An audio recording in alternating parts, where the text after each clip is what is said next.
আসসালামু আলাইকুম। আমি নীলা আপনাদের সবাইকে স্বাগত জানাচ্ছি নতুন আরেকটা রান্নার ভিডিওতে। আর আজকে রান্নাটা করব হচ্ছে ভর্তা। দেখেই বুঝতে পারছেন খুব মজাদার একটা ভর্তা।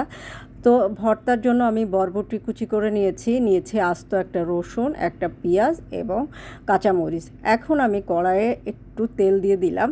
তেল দিয়ে বরবটি, পেঁয়াজ, রসুন এবং কাঁচামরিচটা একটু হালকা ভাজা ভাজা করে নিব। কড়াইটা গরম হয়ে গেলে আর একটু ভেজে নিয়ে এই কারণেই করব, তাহলে কিন্তু বরবটির কোনো গন্ধটা লাগবে না।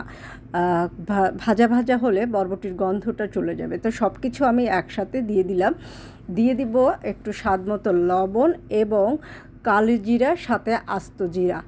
এই যে আস্ত জিরাটা দিয়ে দিলাম, সাথে একটু কালো জিরাও দিয়ে দিব। দিয়ে আমি এটা একটু ভাজা করে নিয়ে 2-5 মিনিট নাড়াচাড়া করে নিয়ে এটাতে আমি এই যে কালো জিরাটা দিয়ে দিব। দিয়ে এটাকে আমি একটু পানি দিয়ে সিদ্ধ করে নিব, অল্প করে পানি দিয়ে সিদ্ধ করে নিব। এবং সিদ্ধটা এমনভাবে করব যে শিলপাটায় বাটলে যেন একদম মিহি হয়ে চলে আসে। আর এরকম ভর্তা, আমি ভর্তার ভিডিও ভোকাল দেওয়ার সময় কথা বলতে পারি না, জিভে পানি চলে আসে। এত মজার আমার কাছে লাগে ভর্তাগুলো, যে কোনো মাংসের চেয়ে আমার কাছে এই ভাতে ভর্তা বেশি আমার প্রিয়, আমার খুবই পছন্দের। এটা একদম মন থেকেই বলছি আপনাদেরকে। তো দেখেন আমি এটা একটু খুব সুন্দর করে ভাজা করে নিলাম। এখন এটাতে একটু পানি অ্যাড করে সিদ্ধ করে নিব। আর শিলপাটায় আমি এই ভর্তাটা বেটে নিব। যে কোনো ভর্তা শিলপাটায় বাটলে বা মাটির যে সরা আছে, সরায় বাটলে যে স্বাদ পাওয়া যায়, আসলে এরকম স্বাদ মনে হয় আর অন্য কিছুতে আমার কাছে লাগে না। এটা এক একজনের ভিন্ন মত থাকতে পারে, আমি আমার অভিমতটা ব্যক্ত করলাম। তো এখন এটাকে একটু সিদ্ধ করে নিচ্ছি পানি দিয়ে। দেখেন পানিটা শুকিয়ে গেছে। পানিটা শুকিয়ে গেলে আমি এটাতে আর একটু সরিষার তেল দিয়ে দিব, তাহলে কাঁচা সরিষার তেল আর দেওয়া লাগবে না, একবারে বাটলেই হয়ে যাবে।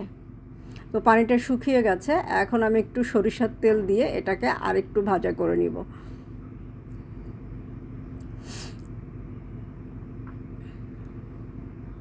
নিয়ে এখন আমি এটাকে শিলপাটায় বেটে একদম ফিনিশ করে ফেলবো।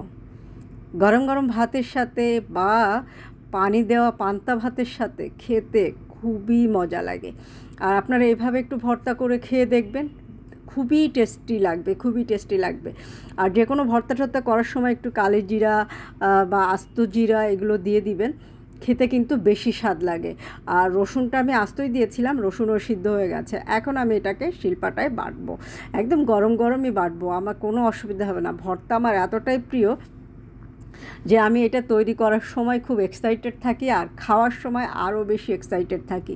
আর আমার হাতের ভর্তা সবাই যারা খাননি কখনো, যদি কখনো খান, খেলেই বুঝতে পারবেন ভর্তাটা আমার কত মজার হয়।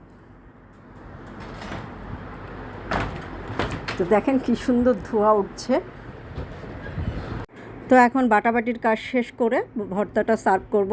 তো আপনারা বাসায় যদি গেস্ট আসে, আপনার যদি মাছ মাংস না থাকে, 2-1 রকম ভর্তা করে খাওয়াবেন, দেখবেন সে কিন্তু খুব খুশি হয়ে যাবে। ভর্তা পছন্দ করে না এমন লোকের সংখ্যাই কম, ভর্তা পছন্দ করে এমন লোকের সংখ্যাই বেশি।